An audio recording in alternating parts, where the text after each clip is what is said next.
If you found this video, chances are you're looking into streaming for the first time. Or more realistically, you've tried to find a webcam in current year and can't find one anywhere because, well, they're sold out. So you've come across this particular brand, AverMedia, and are wondering, is it any good in comparison to other webcams out there? Hello, I am Wanderer001, and this is my review of the AverMedia Livestream Cam 313 PW313. I know that's a mouthful, but all you need to know is that this is a 1080 webcam. Now, like I said before, chances are you're here because you're either starting off your streaming career and you found this as part of the Live Streamer Duo review over there for the other component that comes with this particular camera, or you just are in need of actually finding a 1080 webcam. So let's not split hairs, let's talk about what we have here.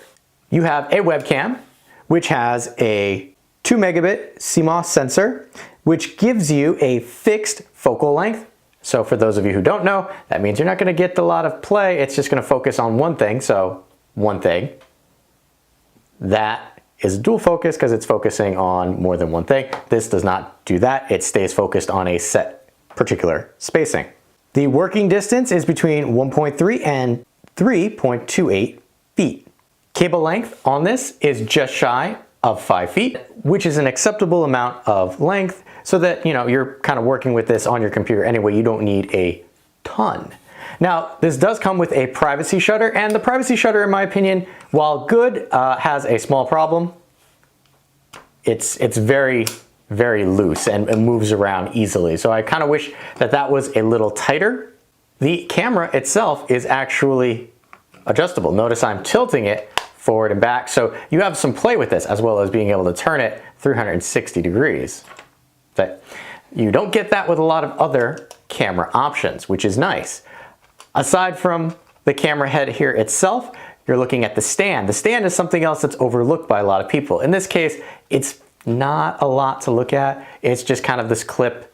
You've got a little rubber footy here to help keep it in place, and you kind of angle that, which is also why the ability to angle the head here is important, because you don't have like an extra flip out to make this more mountable. I will say AverMedia was nice enough to give you a tripod mount right there, so if you wanted to use this on a tripod instead of clipping it to your camera, you had that ability.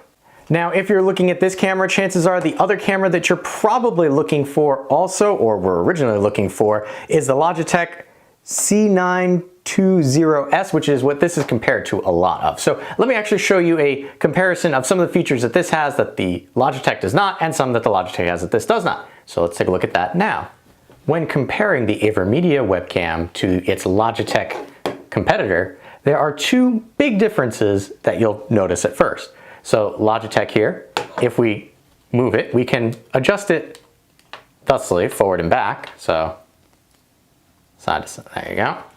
However, with the AverMedia, it has a pivoting head. So you can do side to side, front to back. So front to back, side to side. So you get a little more flexibility there. Now, where the AverMedia webcam falls a little short, in my opinion, is its attachment area here. It just opens up and has a hook there. So you just have a flat base to work with, as opposed to your Logitech, which opens up. Not only does it have the flat base, but it also has a little portion that pivots out to give you a little more flexibility when attaching this to a monitor or your laptop screen. So hardware-wise, you know, most people, it's not going to affect them all that much. What really matters is the video quality and the audio quality. So in the vein of comparing this to the Logitech C920S, I did a side-by-side comparison. So let's take a look at the footage with that now. And when I say side-by-side, here you can see a picture of how I had it set up on my computer, and I'll do it in varying light sources, opposed to just, oh, here's the optimal setting, to give you a good idea of what you can get out of this and the Logitech as a comparison. So this is a side-by-side comparison of the AverMedia on the left versus a Logitech on the right. In real time, kind of as close to middle of the ground as I could get. No settings have been changed at all on either camera, so these are the default settings. You can obviously adjust as needed.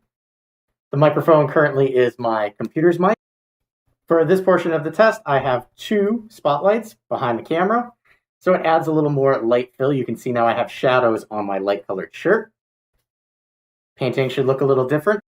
I have not adjusted any settings on the cameras themselves. These are as they come out of the box. And I have them positioned on my computer screen as close together as I possibly could to kind of give you the side-by-side comparison. So here we are a little later in the day. You can actually see in my glasses the window right in front of me. The sun is kind of coming in. So this is, again, a comparison. Left, AverMedia, right, Logitech. And right now the microphone is coming from my computer. This is just, again, normal settings. Haven't played with anything, haven't optimized anything. Sun's a little lower in the sky. You can see the color saturation of the picture behind me. As well, again, lighter shirt and darker mask with human skin tone.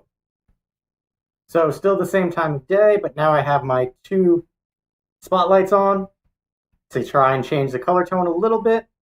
Again, this time I won't change the microphone output, but so direct sunlight, one light over here, and then another light over here facing me to give you, again, an idea. Lighter shirt, dark mask, skin tone, and then the saturation. Now, this should be a place that you never find yourself actually streaming or recording in, and that is pretty much, this is dark. I have some ambient light coming in from this window behind me. It's like 8 o'clock at night, just changing over to dusk in the US. Left-hand side is AverMedia, and the right-hand side is the Logitech. Now, you can see that AverMedia is actually, again, these are just the presets, no tweaking. AverMedia is actually doing a little better job in the dark filming of this than the Logitech is. Again, base settings, haven't tweaked anything. Also, again, you would never actually record or stream in something like this. Now, this is a little more likely of a scenario in that I am in a dark room with a single light access right there.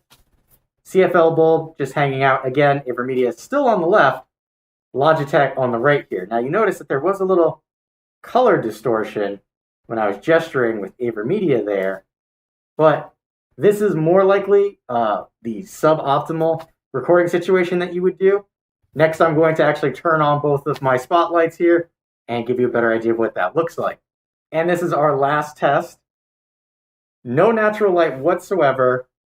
Two spots pointed at me. One other light source just over my left shoulder. This is the microphone for my computer, neither of the cameras. AverMedia still on the left, Logitech still on the right. Light shirt, dark face mask, and just human tone so you can kind of see. In fact, I think now I seem a little less red on the AverMedia side than I did during my earlier testing. And that is our comparison of the video quality of the 1080 AverMedia versus the 1080 Logitech. So those were both comparisons straight out of the box, no changes made to anything on them, on the cameras themselves, just straight up plugged into OBS and started recording. So let's take a look at what the AverMedia looks like if you actually take the time to adjust some of the settings so that you get a cleaner, crisper picture as opposed to just straight out of the box. Because most cameras, you will have to fiddle with a little bit in order to get them to the lighting situation that you would like. So let's take a look at what we can do with the AverMedia given actual time. So this is an example recording for the audio that comes from the AverMedia webcam, as well as me tinkering with these settings in order to try and get a more optimal picture. Now, when it is this size, it doesn't look great. However, most of the time, if you're a streamer, you're going to be looking at something a little smaller. So once you start shrinking this down, you can see it kind of looks a little sharper, better. So right here, that's some sunlight from outside, transitioning up to a darker shirt. I do have my two spots on me, and I left the face mask on because, well, color contrasting up. So human tone, darker mask tone, and then so forth. So this is kind of optimal settings, at least for my particular situation right at this time. So again, all the audio you've been hearing has been coming from the AverMedia mic. So all in all, the AverMedia Livestream Cam 313 here is not a bad substitute or replacement for the Logitech C920S. It can be used as part of a dual cam setup, or it can be used because you can't find the other one or you can't find another one. AverMedia is actually a reputable brand as opposed to some of those fly-by-nights you might find on Amazon, which again is probably why you're here. So the next question is, well, how much does this cost? Well, depending on where you get it, you can pick it up between $80 to $100, and again, depending on current year, you might find it for a little more because of shortages. However, as I mentioned, if you can't find this as a standalone, you probably will be able to find it as part of the Livestreamer Duo bundle, link over there, where you get not only this, but a capture card which will allow you to capture things from your screen, whether that be from a gaming console, your TV, or your computer screen without the aid of another piece of software. So think of it that way. For the price of the bundle, which is $160 if you get it directly from AverMedia, you get another piece of hardware and a webcam, which might be hard to find right about now. If in current year it is not terrible to find a webcam, I still think AverMedia is something that is worth looking at, especially if you're looking to save a little money compared to a Logitech, as you get just as much, if not a little more, with flexibility than you do with the Logitech. You're just not paying for the name. I would recommend for those who are starting off streaming and those who are looking for a alternative webcam replacement, check out the AverMedia Livestream Cam 313. With that said, I have been Wanderer001. If you have any questions or comments, please feel free to leave them in the area below. And as always, thanks for watching. If you found this video helpful, consider giving it a like, as that will help other people find the video as well. If you like what I'm doing here, you can always help fuel the next review by buying me a coffee, link in the description below. Last but not least, if you want to be notified when I upload a new video, you know what to do.